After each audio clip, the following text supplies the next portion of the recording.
చౌటుప్పల్ విచ్చలవిడిగా పర్మిషన్ లేకుండా స్కూల్ నడుపుతూ విద్యార్థుల ప్రాణాలతో చెలగాటమాడుతున్న విద్యా సంస్థలను సీజ్ చేయాలంటున్న బీసీ సంఘం నాయకులు చౌటుప్పల్ టౌన్ లో ఉన్న శ్రీ చైతన్య స్కూల్ కు పర్మిషన్ లేకుండా బుక్కులు అమ్ముతూ క్లాసులు నిర్వహిస్తున్నారు.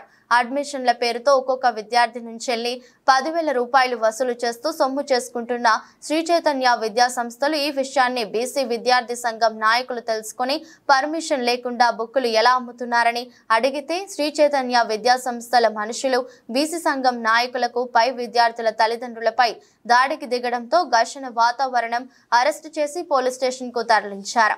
వారిలో విద్యార్థి సంఘం రాష్ట్ర ఉపాధ్యక్షులు పల్లగొర్ల మోదీ రామ్దేవ్, బీసీ విద్యార్థి సంఘం మహిళా స్టేట్ ప్రెసిడెంట్ కొండే కోటేశ్వరిలను అక్రమంగా అరెస్ట్ చేసి పోలీస్ స్టేషన్ కు తీసుకుపోయారు. డీఈఓ నారాయణ రెడ్డి గారికి బీసీ సంఘం విషయం తెలియజేస్తే ఎంఈఓ నాగేశ్వరరెడ్డి గారిని పంపి శ్రీ చైతన్య స్కూల్ కు సీల్ విధించడం జరిగింది. బీసీ సంఘం నాయకులు మాట్లాడుతూ జిల్లాలో ప్రైవేట్ విద్యా సంస్థలు విద్యార్థుల రక్తం తాగుతున్నారని బుక్ ఫీజు అని, బడి ఫీజు అని, బస్సు ఫీజు అని, ట్యూషన్ ఫీజు అని, డొనేషన్ ఫీజు అని ప్రైవేట్ విద్యా సంస్థలు దోచుకుంటున్నారన్నారు.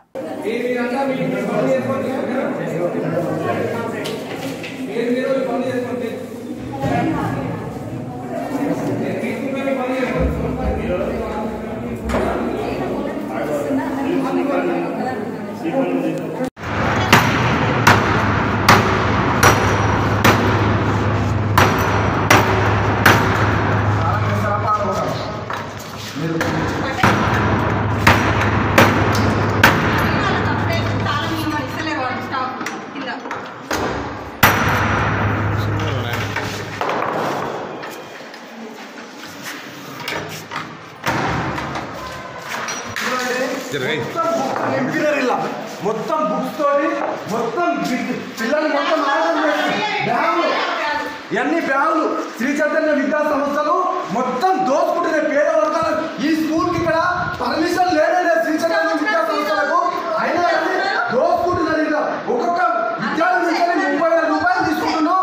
విద్యార్థులు దోచుకుంటున్నాయి శ్రీ చైతన్య విద్యా సంస్థలు. ఇంతకన్నా దారుణమైనటువంటి వ్యవస్థ లేదు. ఇప్పటికే 7,800 మంది విద్యార్థులు చంపినటువంటి ఈ శ్రీ చైతన్య బ్యాన్ చేయాలి. దీనికి పర్మిషన్ లేదు. తక్షణమే